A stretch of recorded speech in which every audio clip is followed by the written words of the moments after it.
Mabuhay, Sinta! May kailangan ka bang dokumento o serbisyo mula sa ating sintang paaralan? Madali lang yan. Hindi mo na kailangan pumunta sa PUP para mag-request nito. Makikita yan sa PUP Smart Interactive Technical Assistant o mas kilala bilang PUP Sinta. Makikita mo rito ang frequently asked questions at iba pang mga impormasyon sa mga proseso ng university. Nandito rin ang kopya ng ating Citizens Charter. Alam mo bang dito na rin sa Sinta ginagawa ang pag-file ng requests sa iba't ibang serbisyo ng PUP?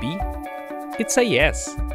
Kaya kung ikaw ay estudyante na nangangailangan ng medical consultation, downloadable forms, o ICT helpdesk, maaari mo yang i-request sa PUP Sinta. Kung ikaw naman ay isang empleyado o guro na magre-request ng Certificate of Employment at iba pang dokumento, i-file mo na rin yan sa PUP Sinta.